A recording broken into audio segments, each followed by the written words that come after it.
呢個 clause 40 recover all money due to the employer 就係欠個 employer 嘅錢，點樣追討翻咧咁樣 ？Employer's power to recover damages etc.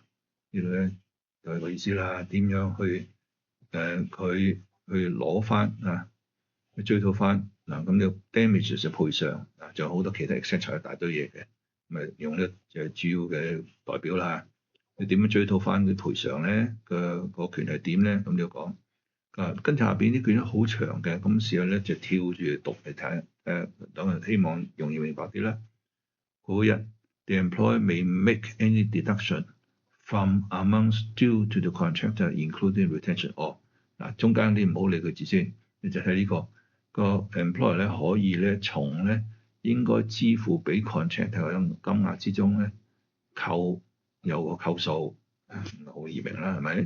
咁呢個應該支付金額包括可能放 retention 時嘅扣數 ，OK， 即係話咧正常你咧嗰個則師會出張 interim payment certificate 俾個 contractor 啦 ，contractor 攞住張 certificate 俾錢啦。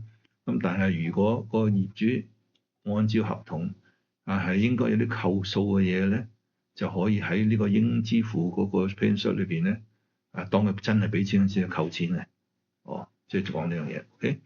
咁又咩可以扣啊？就 any deduction， 繼續啦 ，authorized by the contract or at law， 即係咧喺合同規定用或者係法律規定係容許扣嘅嘢就扣。咁到底係乜嘢咧 ？Including without limitation 就包括不限於，就係佢中就會列咯。咩扣數啊？有咗㗎，包括呢啲扣數嘅咩扣數咧？ Deduction for costs, damages, liquidated and ascertained damages, debts, expenses, or other sums for which the contractor is liable to the employer。總之係任何類型嘅扣數啦，無論係費用又好，或者賠償好，或者係呢個即係預先算定嘅賠償好啊，呢個預先算定啦，或者非預先算定嘅賠償又好。或者債項或者其他嘅支出或者其他任何金額，總之咧個 contractor 咧係有責任會賠翻俾嗰個 employer 嘅咧，你就可以喺個平常個付款額裏邊咧當支付即係批量嗰陣時咧就扣啦咁樣。咁如果再重複尋味講多次咧，就話咧 employer 咧係可以咧。按照呢大批嘢咧，佢應該可以有按照合同規定或者按照法律，佢可以扣數嘅嘢咧，追討個 contractor 嘅嘢咧，係可以喺嗰個應該支付嘅進度款，當佢支付嗰陣時要扣錢嘅咁樣。咁簡單就咁講啦。好啦，咁不過有個注腳嘅喎。It is a condition precedent to the employer's right of deduction under 呢個 clause 呢個打錯咗啊本身 that he gives a notice to the contractor by special delivery stating the amount of the deduction and the reason for it at least 7 days before making the deduction。呢度有條款，有個先決條件嘅。你係有權可以扣，不過咧你行使呢個扣款權利之前咧，你就要預先出個通知。呢個通知咧用嘅 special delivery 即係有記錄嘅通知啦就唔係算整個 email 就算數啦，有記錄通知嘅傳遞嘅通知啦，通知個 contractor我要扣你錢啦幾多錢講明喎，同埋扣錢嘅理由。咁呢個傳遞咧，呢個通知要喺你正式扣錢之前7天，提前7天，最少7天咧就通知咗佢。咁即係講啦，你係有權扣嘅，不過咧，當你要扣錢嗰時，要提早7天就通知個 contractor， 你點解要扣佢？你想扣幾多錢？點解要扣佢咁樣？咁你先可以行使扣款權利喎，否則就唔得。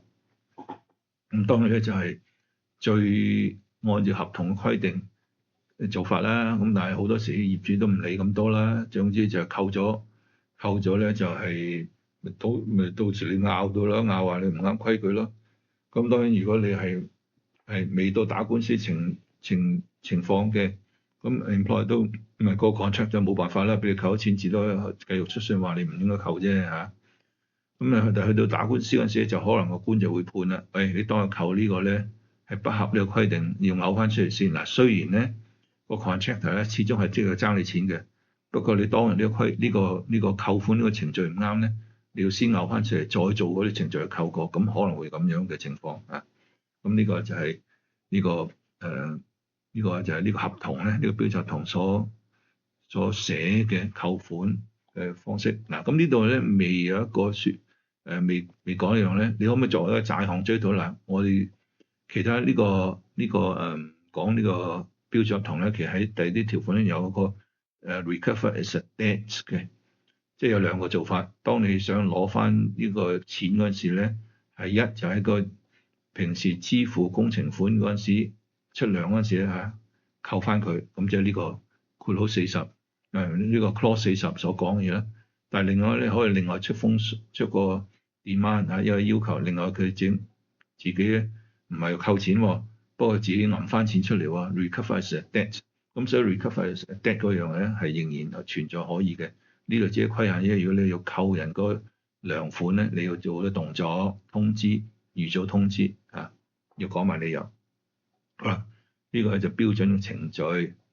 咁但係而家出咗咧 Security of Payment 啲 Ordinance 咧就唔同咗啦噃。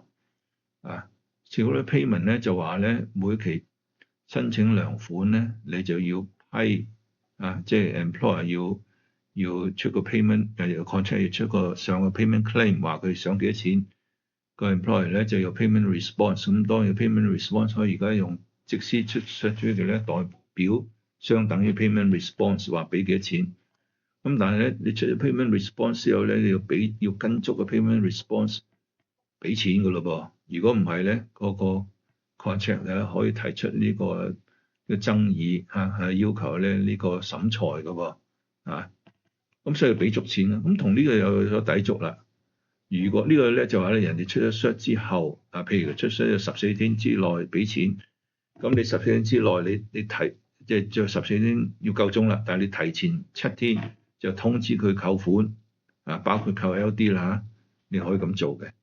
但係而家咧出咗 SOP 就唔係啦，你批咗錢咧，即係你有 payment response 話會俾幾多錢咧，你就到時要俾足嘅，就唔可以搞呢個手續啊！我中14天啊，譬如呢度有寬限期14天啦，14天之內啊。提早7天就通知佢扣錢就唔得喎，你要俾足啊嘛。所以咧，如果去到要動 SOP 啊，應該呢個條款要改㗎啦。就話咧，你 SOPO 如果呢個合同係按照受呢個 SOPO 管制嘅話咧，你呢個 payment response 係應該你要將呢個數咧反映佢啊喺個 payment response 入邊咧就扣埋㗎啦。咁既然你都要改呢個條款嘅話，你係咪要有7天通知咧？就未必咯。你既然喺嗰個 payment response 裏邊反映翻嘅，咁當你反映你要 payment response 要講理由，你點樣扣啊？因為而家 payment response 係要講唔俾足話，要講出理由，所以你一樣要講理由嘅。不過係咪需要7天提早咧？咁可能就唔會咯，係咪？你就只不過 payment response 去講明我要扣幾多錢，咩原因咁樣。